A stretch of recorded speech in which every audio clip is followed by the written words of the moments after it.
Sound designers, sound editors, and just about anybody who synchronizes sound effects to picture absolutely needs a sound effects browser. Like the one that you see in front of you today, which is called SoundQ.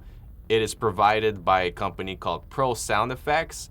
And the really cool thing about this one is that it's absolutely free. All you need to do is sign up on the SoundQ page, make an account, download the installer, install the browser, log in, and right out of the box, you have access to a decent collection, if I say so myself, of free, royalty-free sound effects that you can use on your commercial projects provided by Pro Sound Effects.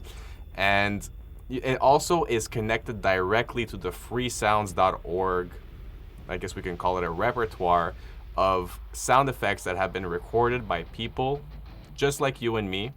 Obviously, some are better than others, that are available, as the name suggests, for free and can be used in your commercial projects as well. So a pretty good deal if I do say so myself, but if you really want to be prepared for the projects that are coming your way, I highly recommend checking out the link I left in the description box. It'll basically give you instant access to my own personal list of recommended sound effects libraries that are available either for free, some paid, that I personally couldn't live without. So these are either libraries that I've worked with, that I use on the daily. Regardless, these are going to prepare you. You're going to have a really solid foundation of sound effects, everything that you think you might not need, which you will eventually find out that you need, is on this list. So definitely check it out if you're into sound design. Whether you're a beginner, intermediate, or professional, I guarantee you that there's something on that list that you're currently not using. So like I said, check that out once you finish the video. And right now, we're going to start exploring SoundQ and everything it has to offer. All right, SoundQ. So this is what we have open in front of us right now. As you can see, it's a pretty simple interface.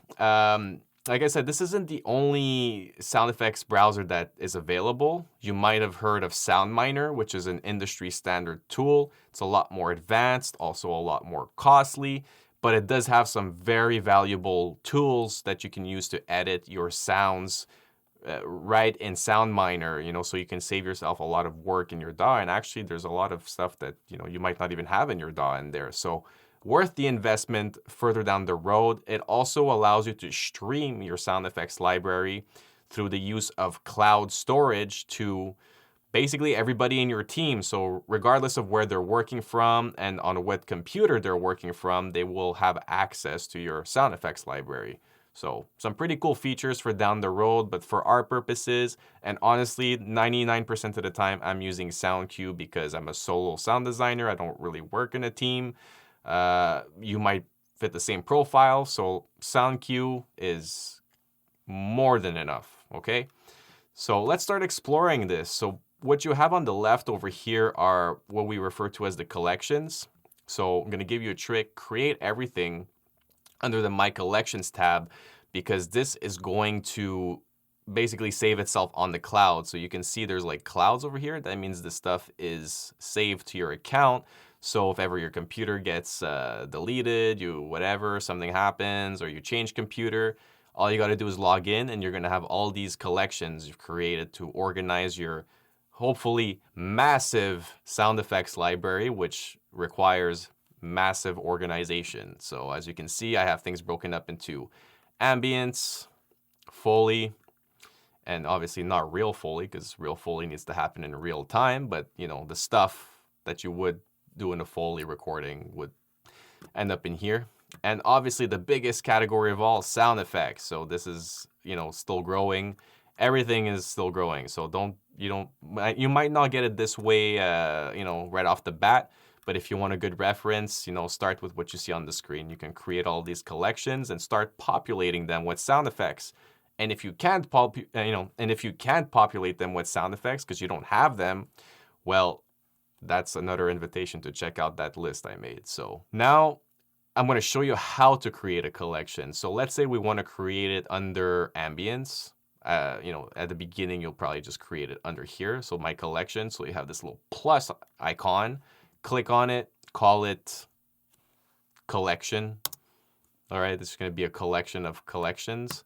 So you click on it, and you see this little icon over here.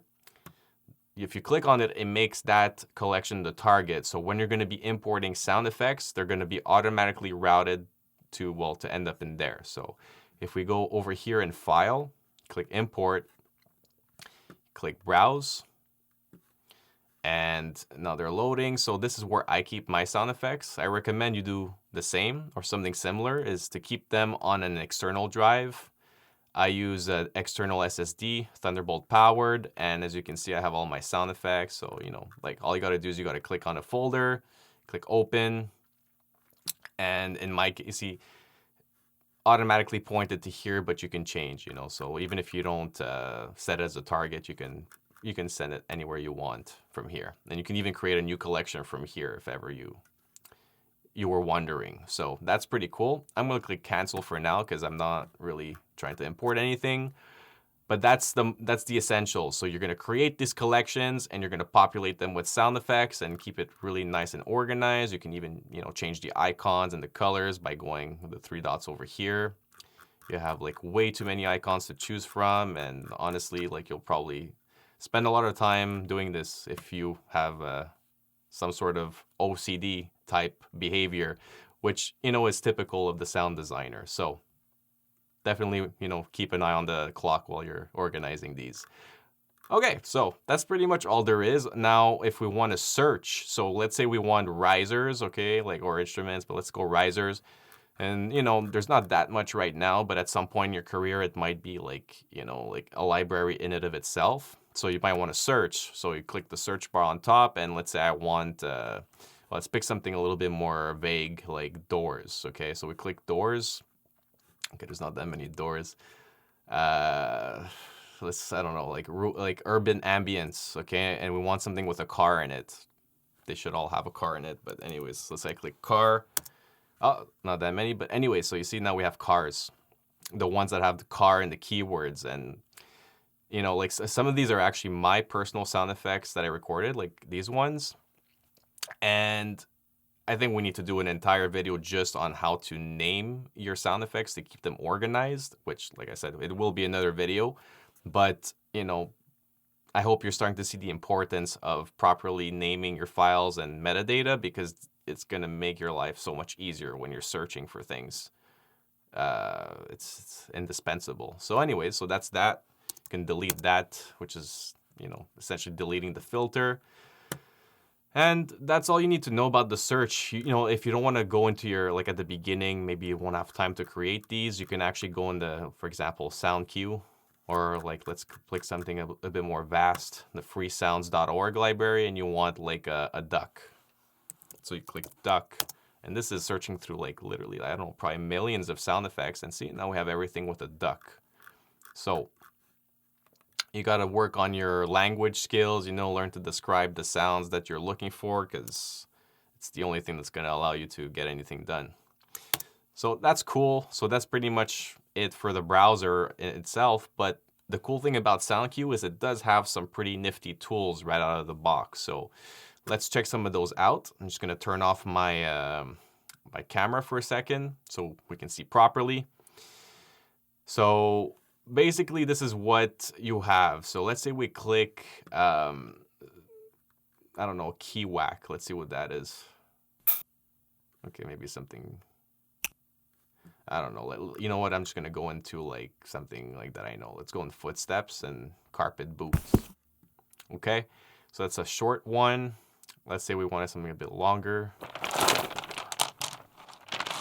So obviously, like, you might not need all of this. So if you want to save yourself some space, because what SoundQ does every time you export a clip or an audio file, it creates another one. Even if it's, whether it's in the cloud or whether it's stored physically on a drive, it will kind of re-render the clip depending on what you do to it, even if you do nothing to it. And it will end up in a folder called SoundQ in your downloads folder by default. But we'll get to that in just a minute. So let's say I want just this one. I just want this step. Okay, so you can select it, press play to, spacebar to play. Right, boom, and it stops there. If the sample rate is high enough, which in this case it's 48. It's not that high. So let's say we want something like 96. Okay, you can lower the speed and you won't get too much artifacts, right? That's what the sample rate does, in case you didn't know. It gives us more range to work with. So we slowed it down so you can play a little bit with that if you want, as an example. So let's say we leave that like that. Another thing we can do, obviously, is like change the gain. If you want to make it a little bit quieter, but not a super important thing to do. But what could be very, useful to you is you might want to reverse the clip like this. So that's cool. So when you export it, it will sound just like this. So that will save you some time in your DAW. And the last thing we need to go over is, well, the channels. So by default, a lot of these sound effects are in stereo. Honestly, I don't know why, because most sound effects that are used are supposed to be in mono. So it's like for footsteps, like what, you know what I mean? But anyways, so you just want to select one channel. So that's what these numbers are. So whether left or right, and if you click again, you get both. You can even sum it to mono. I don't recommend summing it to mono because you might have some phase issues depending. I've had it happen before, so that's why I mention it. So I usually just pick one and, make it a mono file. Unless it's like an ambience. An ambience you want in stereo, but like a footstep, come on. So mono. And then once we're done, we got, what we need. Now we have this send to. So it can be integrated into Pro Tools, Reaper, Adobe Premiere, and all that stuff. I mean, personally, I never go that direction. I just use the drag and drop option, I guess we can call it. And I leave the sample rate and bit depth original. If there's anything to be changed or downsampled or whatever, we do it in the DAW. Right now, I just want to get it in there. By default, like I said, you have this transfer path set to automatic. So you do not want this because this is going to create a folder in your downloads folder called SoundQ. And the more you use SoundQ when you're exporting sound effects, that folder is just going to fill up and eventually it's going to be huge. It's going to be like gigabytes, especially considering the sample rates and all that stuff. And you might want to delete it at some point to save some space. It could be like, oh, I finished a project, whatever. But the problem with that is if ever you have to reopen the project, well, your audio files aren't going to be there anymore. They're going to be unlinked, and it's going to be looking for them. And good luck getting those back, or finding out which ones need to be come back. So save yourself the hassle and potentially years of headache. Yes, I did say years. So I speak from experience. It didn't take me years in my case, but good thing I have Dropbox. So custom is the best one to select, and you can select the folder of your project. So if you're working in Pro Tools, you would save this in the audio files folder of your Pro Tools session, or you can just pick a master folder on an external drive that for sure for a fact that you will never delete, and you'll be good like that. Or the other option is you can check out my tutorial on consolidating a Pro Tools session, and, well, it doesn't matter if you chose automatic. So that's how I got out of that pickle. But anyways, custom, best long-term solution. And that's pretty much it. Then we can close that. We can click this. What it does is it renders it. So even if you have a smaller selection, it'll just render that. And you can just drag and drop this like you would an audio file, in your file explorer, straight into your Pro Tools session or whatever DAW you're using, in case it's not on that list.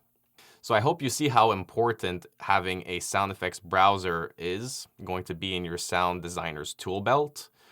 It's become indispensable for me. I mean, I'm sure at some point you might have been manually drag and dropping audio files from, a variety of different folders on a drive somewhere. And honestly, I've kind of forgotten about those days. But I remember back then when I was trying to find a solution for, how to make my work like at least 10 times more efficient. This program, and actually back then I was using another one called Soundly, which is another free one if ever you want to check it out. But SoundQ, in my opinion, is the best. I love it. I would probably not use anything else in quite some time. It's that I like it that much. And like I said, the paid sound effects are cool. You could even buy some premium ones with credits. But the best thing you can do for yourself is check out that list that I provide in the description box that is going to basically cover all your bases. You're going to have everything you need to work on your next short film, your next feature film, TV series, you name it. So that's pretty much all there is to it. So I hope that you enjoyed the video and that you learned a little something. If you did, make sure to like, share, and subscribe to the channel if you're into sound design, because I'm going to be making lots more videos on this topic and you definitely don't want to miss out. Another one that I have coming up, like I hinted to earlier in the video, is how to organize your sound effects libraries on your computer, especially if you're creating one of your own and you want to learn how to name the files, and so you can actually bring them into a software like this and it can actually be useful. You'll have the right metadata so you can find it in a snap. So once again, thank you for watching. If you have any requests for future videos, leave them in the comments down below, and we will see you in the next one. Thanks for watching.